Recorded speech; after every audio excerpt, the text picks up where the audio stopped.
नमस्कार, आप देख रहे हैं महाखबर। मैं सुधाकर सिंह दिल्ली के कांग्रेस ऑफिस में मौजूद हूं और कांग्रेस ऑफिस में इसलिए मौजूद हूं कि आज सुबह सुबह ही तड़के ये घोषणा हुई कि राहुल गांधी रायबरेली से नामांकन करेंगे और अमेठी से भी कांग्रेस परिवार के एक पुराने कार्यकर्ता को नामांकन के लिए दिया गया है।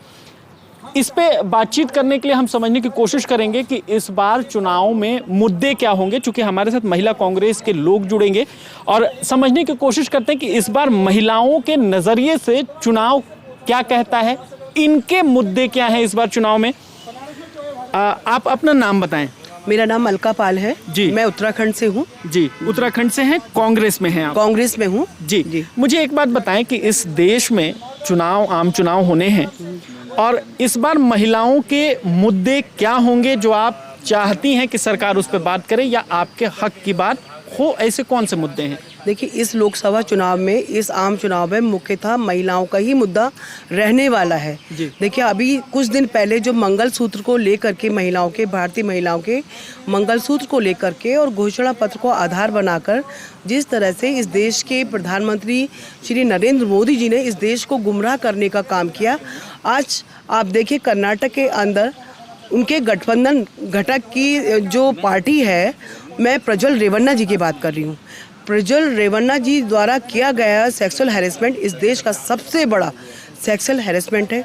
सैकड़ों महिलाओं के साथ यौन दुराचार किया गया और यह सब जानते हुए भी, क्योंकि यह सब लंबे समय से पर्दे के पीछे जारी था, यह सब जानते हुए भी प्रधानमंत्री मोदी जी उनके साथ, उनकी पार्टी के साथ, जेडीएस के साथ चुनाव लड़ते हैं और सरेआम मंच पे खड़े होकर उस व्यक्ति के लिए वोट मांगते हैं जो जाने कितनी ही महिलाओं के साथ दुराचार कर चुका है, और उसको वोट डालने का मतलब कहते हैं कि अगर आप प्रज्वल रेवन्ना को वोट डालते हैं जो हासन के सांसद भी हैं, तो वो वोट मुझे पड़ेगा।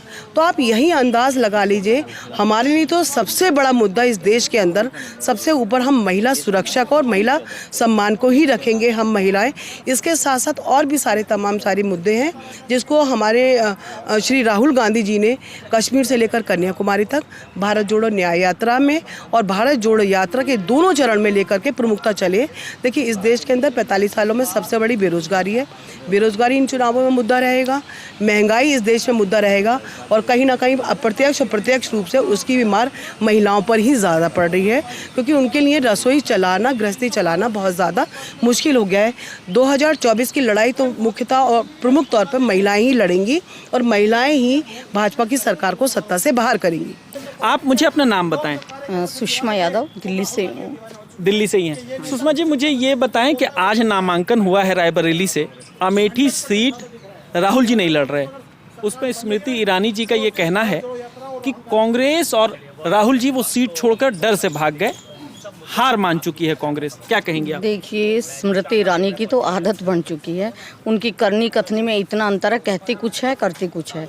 वो तो अभी जो प्रज्वल रेवन्ना का जो केस है, वो बाल विकास महिला मंत्री हैं, महिला हैं, लेकिन उस पे एक शब्द नहीं बोली, पता नहीं कहाँ छुप गई, चले गए यहाँ से, पता ही नहीं चला। तो वो जहाँ पे बोलना चाहिए, महिलाओं के बारे में बोलना चाहिए, कितना रेप, कहीं कितने सारे यूपी में बहुत सारी जगह रेप हुए हैं, और अब कर्नाटका का तो नया एक मैटर आया है और इसमें कितने सारी महिलाओं के साथ कितना शोषण दुराचार हुआ है, और वो उस पर तो नहीं बोलती। और आलतू फालतू में अब जब तो वो सिलेंडर लेके सर पे महंगाई, और जब महंगा सिलेंडर, वहाँ की जो गरीब महिलाएं थी उनका जीना दूभर हो गया, वो अपनी रसोई नहीं चला सकती थी, तब उसने कुछ नहीं बोला। तो उसका तो स्मृति ईरानी का तो नाम ही लेना बेकार है, वो कुछ नहीं करती और कहती कुछ।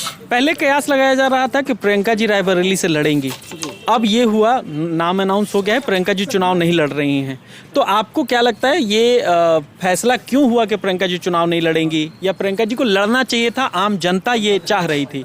आप इस पे क्या कहेंगे? देखिए, जो हाईकमान का जो लास्ट में जो फैसला होता है वही मान्य होता है, तो जो डिस्कस करके जो भी उन्होंने अपना लिया होगा डिसीजन, वो सही लेंगे। तो इसमें तो कोई दोहराए की बात नहीं है। और कांग्रेस पार्टी ने जो काम किया है, भ्रष्टाचार, बेरोजगारी, महंगाई, महिलाओं को इतने अधिकार दिए हैं, जो करती है वो कांग्रेस पार्टी करती है। अभी भी कांग्रेस पार्टी जो 5 न्याय 25 गारंटी जो दी हैं उसमें 5 न्याय में महिलाओं को स्पेशल दिया है कि हर महीने जो गरीब महिलाएं, एक परिवार में एक महिला को 8,500 रुपये पर मंथ मिलेगा और एक साल में 1 लाख रुपया। तो महिलाओं का स्पेशल कांग्रेस पार्टी ही ध्यान रखती है और शुरू से कांग्रेस पार्टी ने किया है। बीजेपी तो बस कहने वाली है, उनकी करनी कथनी में इतना अंतर है कि लोग त्राही त्राही कर रहे हैं। अब राहुल जी ने जो न्याय यात्रा, भारत जोड़ो न्याय यात्रा और न्याय यात्रा की, भारत जोड़ो यात्रा की है, उसमें आप किसी को भी देखो 3,500-4 हज़ार कश्मीर से कन्याकुमारी राहुल जी चले और उन्होंने इतने गरीब महिलाओं को सबको गले लगाया, उनकी बातें सुनी और उसमें कितनी सारी बातें निकल के आई कि भाई मेरे को ये परेशानी हुई, मेरे साथ ये हुआ। तो आज तक किसी ने किया है, ये वर्ल्ड रिकॉर्ड है कि आज तक इतना पद यात्रा कोई पैदल चल ही नहीं सकता। और राहुल जी ने सबकी परेशानियाँ सुनी कि गरीब महिलाओं की भ्रष्टाचार जो हो रहा है, कितने युवा और किसान कितने, पहले ही 700 ने आत्महत्या कर ली थी, लेकिन एमएसपी अब तक लागू नहीं किया गया। ये बीजेपी सरकार तो हर जगह करती है, लेकिन करती कुछ। अब जवानों का देख लो, अग्निवीर शुरू कर दिया, जवान वहाँ पे शहीद होते हैं बेचारे, इतनी परेशानियाँ, उस चीज़ को कोई नहीं देख रहा। अग्निवीर 4 साल में ना उनकी शादी होनी, ना कुछ घर में मिलना और फिर उसको बाहर निकाल देंगे, ऐसे थोड़ी ना होता है। अब चाइना को तुम नहीं बोल रहे, वहाँ पे देखो चाइना घुसता जा रहा है, अरुणाचल प्रदेश की तरफ से भी घुसता जा रहा है। रिजांगला का देखो, वो पूरा जो बना हुआ था वो सारा तोड़ दिया। तो ऐसे थोड़ी ना होना चाहिए। मतलब आपको लगता है मुद्दे यही हैं, महंगाई जिस पे ये बात नहीं कर रहे हैं, महिला सुरक्षा जिस पे ये बात नहीं कर रहे हैं, बिल्कुल इन पे बात कांग्रेस करेगी। बेरोजगारी, भ्रष्टाचार जी, इस पे कांग्रेस और महिलाओं को जो सम्मान जी, महिलाओं की भाई कैसे रसोई चलेगी, कैसे महिलाओं को आगे बढ़ाना है, महिलाओं को कैसे नौकरी देना है, युवाओं को आते के साथ 30 लाख जो फर्स्ट उसमें है उनको कैसे आगे बढ़ाना है। तो कांग्रेस पार्टी बिल्कुल पूरे देश में जो है शांति का वातावरण बना के सबको एक इकट्ठा करके सबको लेके चल रही है और ये सारी चीज़ों का ध्यान रख रही है। जी, आप अपना नाम बताएं। मैं नताशा शर्मा हूँ।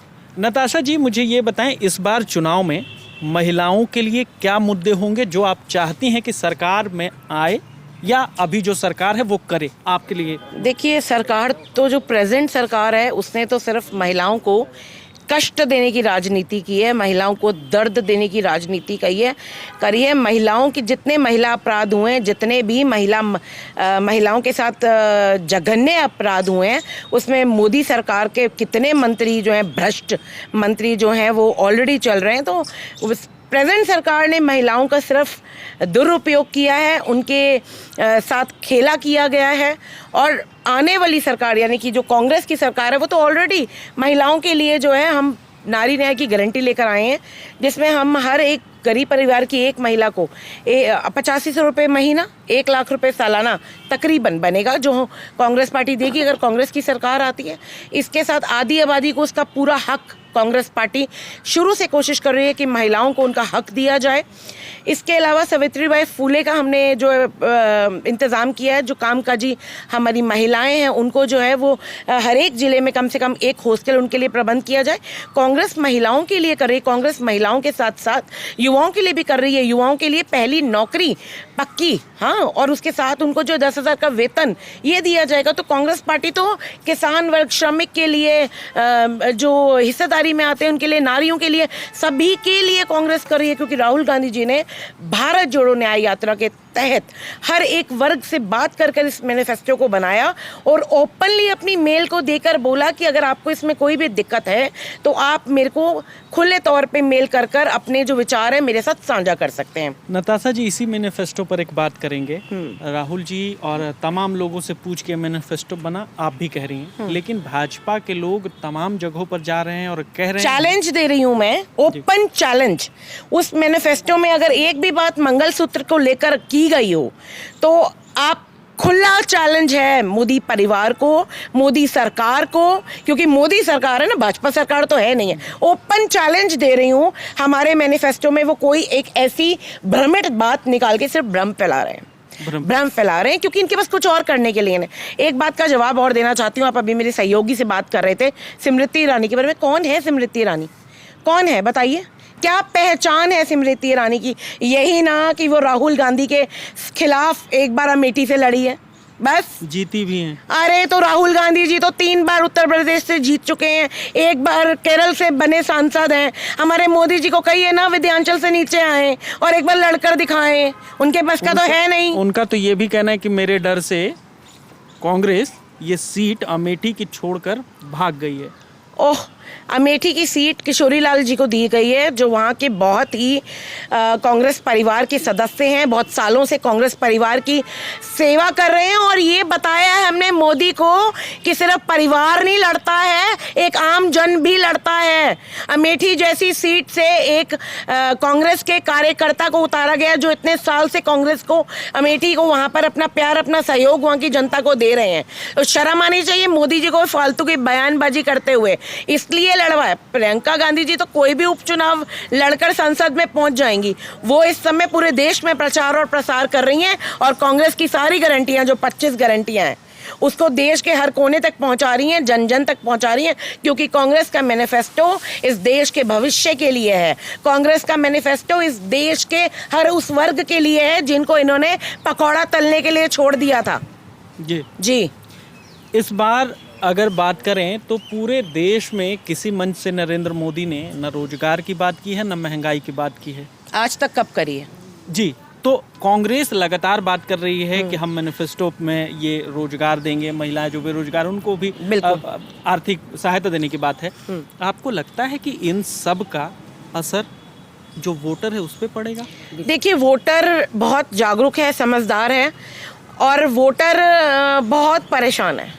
मैं खुद मतलब डोर टू डोर राजनीति, हम लोगों के पास जा रहे हैं, ये बता रहे हैं कि, और लोग रो रहे हैं, दिल से तकलीफ सह रहे हैं कि क्यों इतनी पीड़ा, क्यों इतनी महंगाई, इतना ज़्यादा महंगाई, इतना ज़्यादा हर महिलाओं के साथ अपराध, इतना कुछ हो रहा है देश के अंदर कि दुनिया परेशान है इनके जुमलों से। ये सिर्फ जुमले परसते आए हैं और इनके पास एक ही काम है, विपक्ष के ऊपर उंगली उठाना, क्योंकि और तो ये कुछ कर नहीं सकते। इनके पल्ले कुछ और है नहीं है। महंगाई पे इन्होंने कभी माँ नहीं बोला, महिलाओं की सुरक्षा पे इन्होंने कभी सा नहीं बोला। करेंगे क्या? इनके पास एक मुद्दा है, गलत टिप्पणियां करके राहुल गांधी और गांधी परिवार के बारे में भ्रम फैलाना, क्योंकि सब कुछ तो खरीद रखा है, मीडिया खरीद रखा है। अब बताइए, कहीं पे कोई बड़ा से बड़े कांड हो जाए, अब अभी प्रज्वल रेवन्ना का जो केस है, आप देख रहे हैं कुछ किया? वो तो नरेंद्र मोदी बड़े शान से स्टेज पे खड़े कर बोलते हैं कि इनको वोट देंगे तो वो आप समझिएगा कि मुझे ऐसे दुराचारी, ऐसे दुष्ट लोगों को पार्टी में जगह दे रखी है, जिनके लिए नरेंद्र मोदी जी खुद प्रचार करने जाते हैं। गुंडागर्दी की सरकार है, गुंडों की सरकार है ये। जर्मनी भगा दिया उनको। एक सवाल आप बताइए, लगातार कांग्रेस हमलावर रही है भाजपा पर। जिस तरीके से हरियाणा की बेटी का जंतर मंतर पे लगातार उनका विरोध हो रहा था, जंतर मंतर पे उनको घसीट के धरना खत्म कराया गया। वो बेटियां इसके खिलाफ थीं कि शरण भूषण सिंह को टिकट नहीं मिलना चाहिए, उनके बेटे को टिकट मिला है। आप इसको कैसे देखती हैं? आप खुद देखिए कि यही भाजपा का असली चरित्र है। ये महिला विरोधी है भाजपा। नरेंद्र मोदी देश के युवा के विरोधी है, किसानों के विरोधी है। ये अत्याचारियों को अपने साथ रखती है। आप ही बता रहे ये बात, देश के जंतर मंतर में जिन बेटियों को घसीटा गया, वो बेटियां जो इस देश का नाम गौरव बढ़ाया, उन बेटियों के साथ इतना अत्याचार हुआ और देश के प्रधानमंत्री ने उस परिवार के, उसके बेटे को, अपराधी के बेटे को टिकट दिया। यही असली चेहरा और चरित्र है नरेंद्र मोदी सरकार का। भाई, गुंडों की सरकार है ना। बेटे को नहीं, बाप की काटी तो बेटे को दे दी। टिकट तो परिवार में रही जी। टिकट तो यहाँ भी यही है और वो प्रज्वल रेवन्ना का भी यही है। बाप और बेटा वहाँ भी है, बाप और बेटा यहाँ पर भी है। तो इंसाफ कब मिलेगा? हम तो इंसाफ की वेट कर रहे हैं। उसकी टिकट काटी है, इसकी भी काटनी चाहिए। क्यों दी है? क्योंकि टिकट तो परिवार में रहा ना जी। तो क्यों रहा? ठीक है, उस पे लगातार कांग्रेस हमलावर है। और हम एक सवाल आपसे ये भी, जब तक इंसाफ नहीं मिलेगा हमलावर ही रहेंगे। जी। एक सवाल ये आप मुझे बताएं कि अभी रायबरेली से राहुल जी लड़ने गए हैं, नामांकन हो गया है, कितना ताकत देगा ये पूरे उत्तर प्रदेश में कांग्रेस को? राहुल गांधी माना ही पूरी ताकत है। राहुल गांधी माना देश का विश्वास है। राहुल गांधी माना देश की शक्ति है। राहुल गांधी माना सबका एक उम्मीद है कि राहुल गांधी खड़े हैं तो युवा, महिला, किसान सब एक साथ हैं। उनको कुछ बताने की ज़रूरत नहीं है। राहुल गांधी वो है जो महात्मा गांधी ने एक अलख जगाई थी कि देश के कोने पे जो किसान है, जो मजदूर है, उसके घर में जब ज्योत जलेगी तभी ये देश समृद्ध होगा। उसको लेकर के राहुल गांधी लेकर के चले। कन्याकुमारी से कश्मीर तक की यात्रा पैदल चलाओ और पैदल चल करके उन्होंने जन जन के दुख को और उनके बातों को सुना और सहा, देखा भी बहुत करीब से। वो क्या चाहिए इस देश की महिला को, क्या चाहिए इस देश के युवाओं को, क्या चाहिए इस देश के किसानों को, क्या चाहिए इस भारत देश को जिसमें हम उन्नति के मार्ग पे चले जाएं, इनके दुख को दूर किया जाए। इस बात को लेकर के राहुल गांधी माना ही देश का विश्वास। इससे मजबूती मिलेगी कांग्रेस को, बहुत मजबूती मिलेगी। जो यात्राएं चली हैं, जो 25 गारंटी राहुल गांधी ने घर में बैठ करके या कांग्रेस पार्टी के दफ्तर में नहीं बना है, ये मैनिफेस्टो बना है गली गली कूचे कूचे में चल करके। तो वो मैनिफेस्टो देश की जनता का विश्वास है। मैं महिला हूँ, मैं महिला डोर टू डोर गई हूँ। जब 5 न्याय नारी के लिए किया गया, नारी को जो गारंटी दी गई, मैं जब उस कार्ड को लेकर के किसी महिला के घर में जाती हूँ तो केवल वो महिला नहीं, उसके परिवार सहित आसपास के 10 परिवार वहाँ पे आके खड़े होती है कि हम राहुल गांधी की सरकार बनाएंगे, हम कांग्रेस की सरकार बनाएंगे। हमें यही चाहिए, क्योंकि आज की महिलाएं बेरोजगारी से और महंगाई से बहुत त्रस्त हैं। उनकी चूल्हा चौका की जो बचत थी पूरी तरीके से ख़त्म हो गई है। महिलाएं आंसू की धार रो रही कि जब पति कमा के लाता है पूर्ति नहीं होता है, जब बच्चों की किसी भी ज़रूरतों की पूर्ति नहीं कर पाते, वो हर पल आंसू से रोती। जब हम एक गारंटी कार्ड लेके जाते हैं तो 10 परिवार प्रभावित होती कि हम कांग्रेस को वोट देंगे। ये आप देख रहे थे, ये कांग्रेस दफ्तर में मैं था और यहाँ के जो कांग्रेस के कार्यकर्ता हैं उनसे बातचीत कर रहे थे और पदाधिकारियों से बातचीत कर रहे थे। ये साफ कहना था इनका कि कांग्रेस में राहुल गांधी के आने से, रायबरेली से नामांकन करने से कांग्रेस बहुत मजबूत होगी। आप बने रहे महाखबर के साथ। धन्यवाद।